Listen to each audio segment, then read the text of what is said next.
Bienvenue sur le podcast On est en quelle salle? Le podcast qui parle du BUT MMI à l'IUT de Sarcelles. Aujourd'hui dans cet épisode, on va vous parler du parcours création numérique. On va vous présenter ses ressources, mais aussi les projets qui y sont réalisés.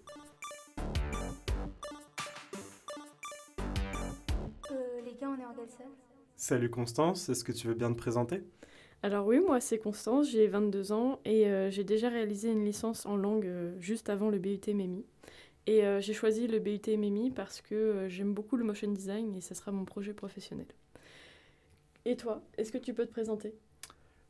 Salut, moi je suis Dairon, j'ai 27 ans. Je suis en réorientation, donc du coup deuxième année de BUT MMI en création numérique. Initialement, j'ai fait début de cours d'art plastique avant d'abandonner lâchement pour travailler. Et après quelques années de boulot, je me suis dit que j'avais envie de reprendre mes études dans le numérique et principalement dans le motion design. C'est pourquoi je suis maintenant dans le BUT MMI. Les gars, on est en quelle salle? Le BUT métier du multimédia et l'Internet, c'est une formation pluridisciplinaire. En gros, on a un tronc commun avec trois grandes matières. Ça va être le développement web, la communication et la création numérique. Dans cet épisode, nous allons surtout vous parler du parcours création numérique, qui est un des parcours du BUT MMI. Dans celui-ci, on y retrouve par exemple des matières, mais aussi des projets. Donc tout d'abord, on va vous parler plutôt des matières, l'audiovisuel, l'UX, l'écriture multimédia, la culture artistique et la direction artistique. Donc Dairon, c'est quoi alors tes matières préférées? Moi, j'avoue que mes matières préférées, ça va être principalement l'audiovisuel et la culture artistique.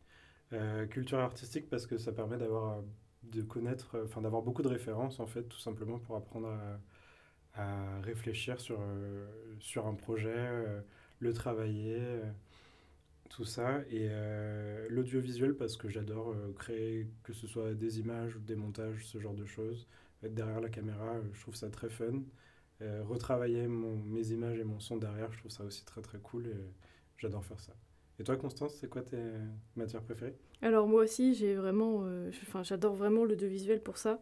Me dire que je peux créer une image à partir de quelque chose qui est pas forcément parfait, je trouve ça incroyable. Et la deuxième matière que je préfère, c'est plutôt le design graphique. Donc, c'est tout ce qui est création d'images, du coup, mais plutôt d'infographie, de dessins, créer finalement, par exemple, des journaux. Ça, c'est par exemple un des projets que nous avons réalisé en design graphique. Donc, on devait faire un livret d'exposition Ah ouais, c'est trop bien ça. du jeu de paume pour moi. Et je crois que toi. Moi, j'avais pris la gaieté lyrique. Et moi, c'était assez coloré, parce que le logo était très coloré, du moins à cette époque-là. Euh, il me semble que toi, c'était beaucoup plus sombre. À l'inverse, c'était très dark, quoi. J'avais basé tout l'aspect graphique de mon livret sur l'exposition que je voulais présenter, qui en l'occurrence se passe beaucoup dans le noir. Et du coup, c'était tout noir enfin, avec des écritures en blanc, un peu façon scan. C'était très très cool. Et je crois aussi que... Oui, c'est ça. On avait fait une charte graphique. On avait retravaillé la charte graphique de France TV. Il me semble qu'on avait dû faire un journal d'émission pour une émission qui allait paraître d'ici peu. Et en fait, cet objectif, finalement, c'était de reprendre la charte graphique de France TV et pour nous apprendre justement à se plier finalement aux demandes des clients. Donc c'est... Exactement. C'est vrai que c'était pas un exercice forcément très simple, mais par contre, en termes d'apprentissage, c'était assez dingue de voir effectivement toutes les contraintes qu'on peut avoir en tant que graphiste par rapport à une entreprise et réussir à être créatif malgré ces contraintes en fait. Ouais, c'était assez marquant comme exercice. Après, euh, dans les autres matières, par exemple, écriture multimédia, je ne l'ai pas mis dans mon top, mais c'est aussi super intéressant. C'est quelque chose auquel on ne pense pas nécessairement quand on regarde des vidéos YouTube ou des films, ce genre de choses, mais en fait, ça va être toute la partie qui vient avant la production, c'est-à-dire, par exemple, créer un scénario, créer un script, créer des storyboards pour savoir où on va en fait avec notre projet. Alors, ça ne se résume pas à ça, mais en tout cas, c'est une grosse partie de la matière. Et c'est super intéressant, ça permet de structurer en fait un projet avant de se lancer pour de bon dedans. et d'ailleurs, quand on a appris, enfin la première fois qu'on a mis en application ça, c'était pour le projet le tout premier projet, il me semble, de l'année. Le but, c'était d'expliquer les réglages de la caméra en faisant un tutoriel tout simplement avec une traduction en anglais. Dans cette partie-là, l'écriture multimédia, c'était ultra important. On a peut-être même plus passé de temps à préparer ça qu'à faire véritablement le tournage et le montage. Je me souviens qu'on a appris comment créer un dossier scénario. Pareil, encore une fois, script et storyboard, on a dû les préparer. C'était la première fois qu'on faisait ça, on était un peu impressionnés. Moi, je me souviens. Mais Non, mais moi aussi. je pense que c'était le cas pour tout le monde. Personne ne l'avait vraiment vu venir.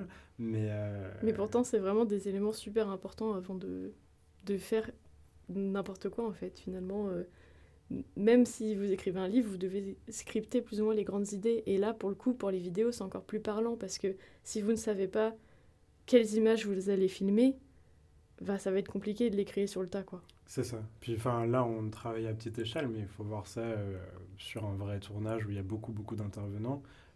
Sans une préparation comme ça, c'est un tournage complètement chaotique et un montage qui va être probablement assez désastreux aussi. Et on avait dû monter une agence fictive. Et on devait, du coup, c'était le deuxième projet d'audiovisuel qu'on a fait, mais c'était au semestre 2. On devait présenter notre agence, mais là, on avait plus ou moins... Enfin, je sais plus quoi. On avait carte blanche en réalité. En fait, le projet était un vrai gros projet où il fallait effectivement créer une agence de communication et promouvoir cette agence de communication, notamment par le biais d'une vidéo promotionnelle. Et on avait carte blanche sur la réalisation de notre vidéo. Par contre, c'était en tenant compte de ce qu'on avait déjà fait au premier semestre, c'est-à-dire créer un vrai script, un vrai dossier scénario, un storyboard, réserver le matériel, réserver les locaux si jamais on en a besoin. Ah oui, parce que ça, c'est un élément très important, au moins dans cet établissement.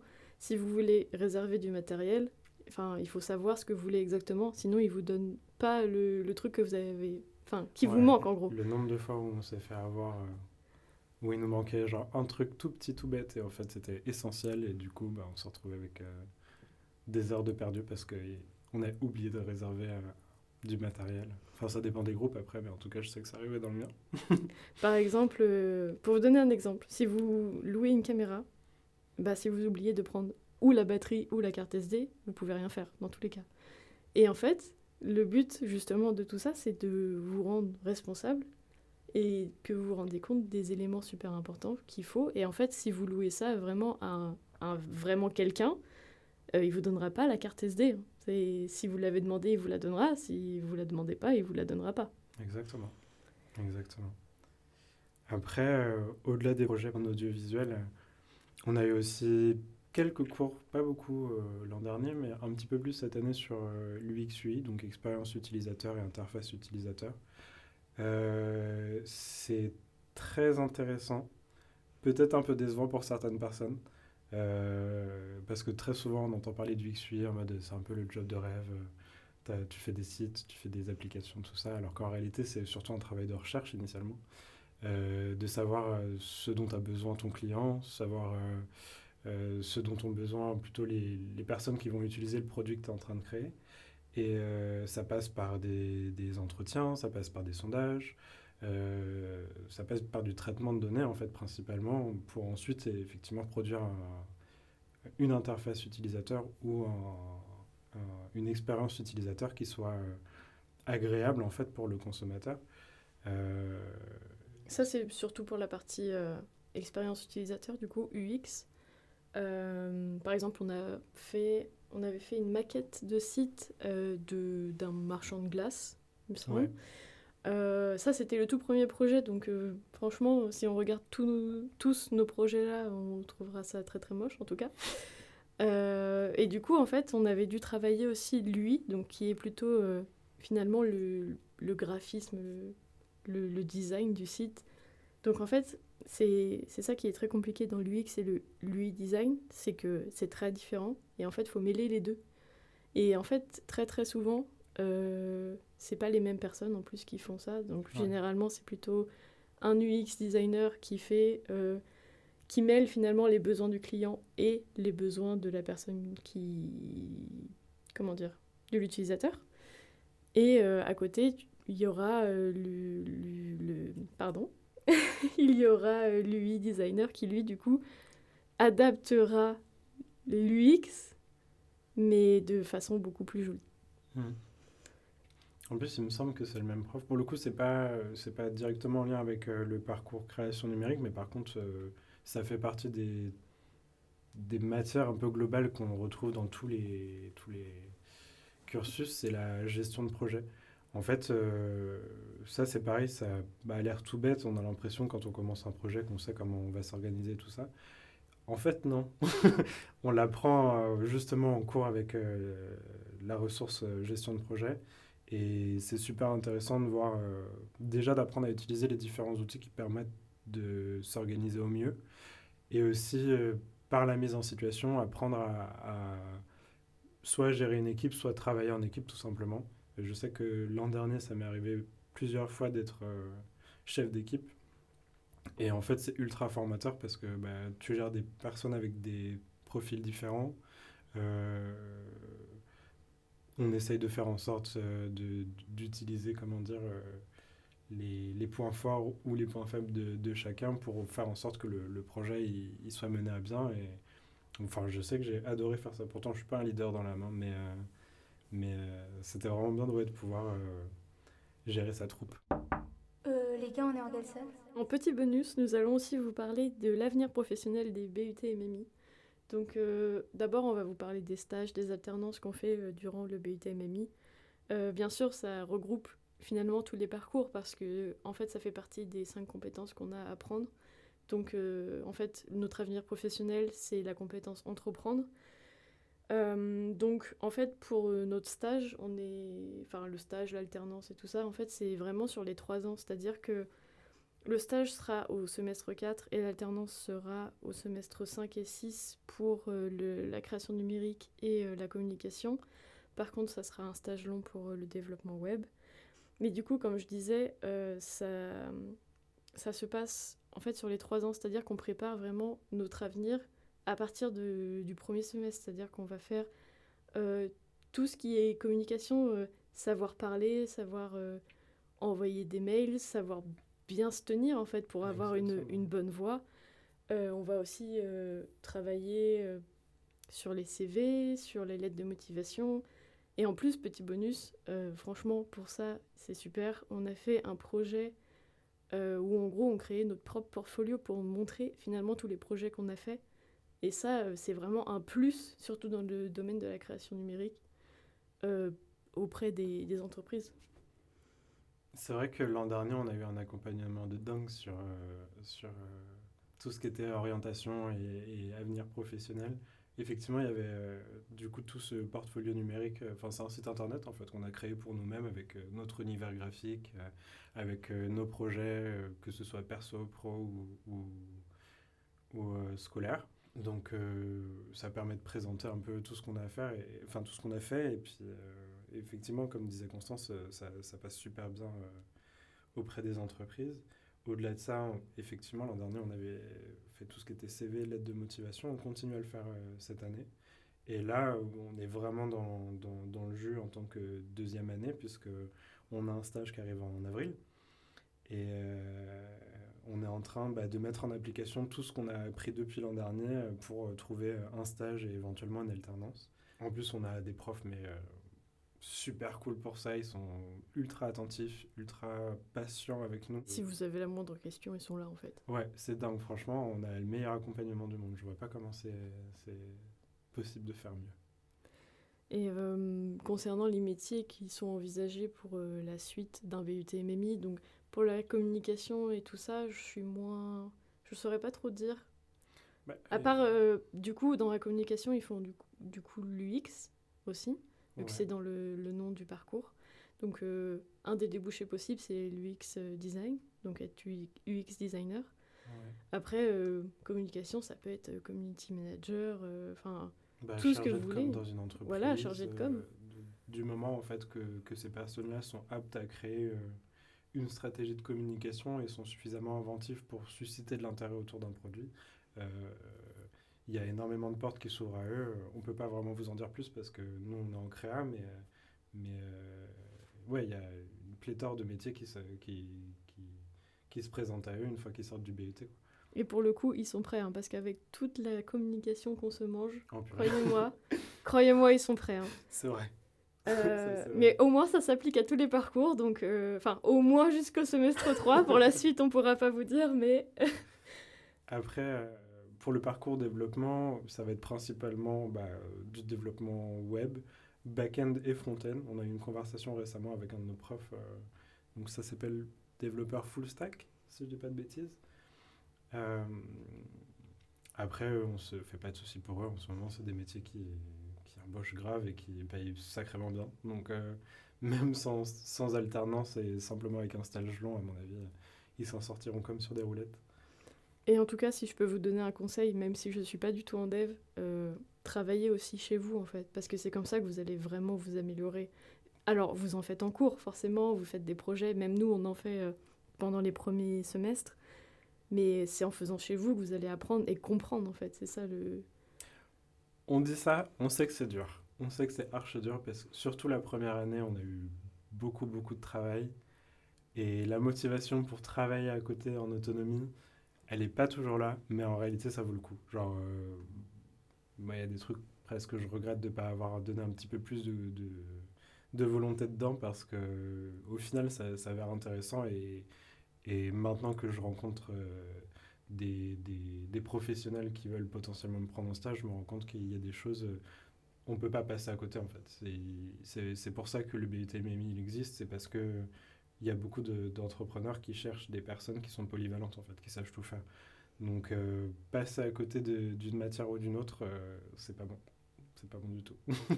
Et pour finir, du coup, il y a le parcours créa. Enfin, pour finir, bien sûr, que sur les métiers envisagés, parce que j'ai encore une dernière partie juste après. Pour le parcours créa, bah après, c'est tout ce qui est créatif, hein, donc motion design, vidéaste, tout ce que vous voulez, quoi. Ouais, directeur artistique, motion design comme tu disais, cinéaste, ça peut être caméraman comme ça peut être réalisateur. Qu'est-ce qu'on peut faire d'autre?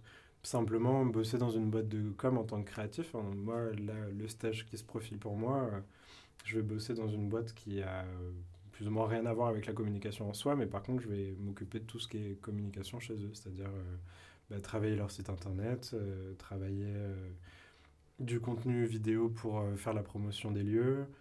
Euh, Quoi d'autre? Créer de l'engouement en fait autour de cet espace-là grâce à mes créations, grâce à toutes mes productions audiovisuelles enfin, que je suis capable de faire pour eux, quoi. Et du coup, pour reprendre sur le fait de travailler, en fait, un peu chez soi, enfin, de faire des projets personnels aussi, c'est que ça peut vous emmener vers l'entrepreneuriat. Et ça, pour le coup, on en parle pas beaucoup, mais on en parle quand même un petit peu. Et on a eu des conférences et des choses comme ça qui ont été proposées. Donc ça n'était pas obligatoire, mais si vous êtes intéressé, franchement, allez-y. Il y a beaucoup de choses qui sont mises en place et Moi, enfin, je suis lancez-vous. pas tout à fait d'accord avec toi. Je trouve qu'on en parle beaucoup, beaucoup plus en tout cas que ce que j'ai pu avoir dans mes études avant. C'est Et sûr. c'est super cool en fait de nous pousser à créer des projets, à faire ce que nous on a envie et potentiellement trouver les moyens d'avoir un accompagnement autour de ça. C'est la première fois en tout cas que j'entends parler d'auto-entrepreneuriat et d'avoir des clés en fait, surtout en tant qu'étudiant, d'avoir la possibilité de monter un projet et de le construire. Et il nous pose vachement vers ça. On a eu ouais, effectivement beaucoup d'interventions sur le sujet. Et c'est grave stylé. C'est tout. Non, mais je pense que c'est la bonne conclusion, c'est grave stylé. Donc, en vrai, je sais pas. En fait, en vrai, le BUT-MMI, c'est vraiment bien dans le sens où c'est très polyvalent. Et si vous voulez aller dans le parcours créa, bah, ça sera au semestre 4, pardon, au semestre 4. Ouais. Mais vous le choisissez au semestre, à la fin du semestre 2. Donc en vrai, si vous voulez découvrir plein de choses, bah, c'est le moment, parce qu'en fait, il y a certaines personnes qui sont venues pour du dev et finalement vont finir en communication, et inversement, ou encore en créa. Enfin, c'est ça qui est bien avec le BUT-MMI, c'est que vous avez encore le choix. Exactement. Et ce qui n'est pas le cas dans plusieurs BTS, dans des licences, des choses comme ça, c'est que là, vous avez encore le choix. Donc je pense que ça sera le mot de la fin en vrai. Le BUT-MMI, c'est du choix. C'est grave stylé. Et c'est grave stylé.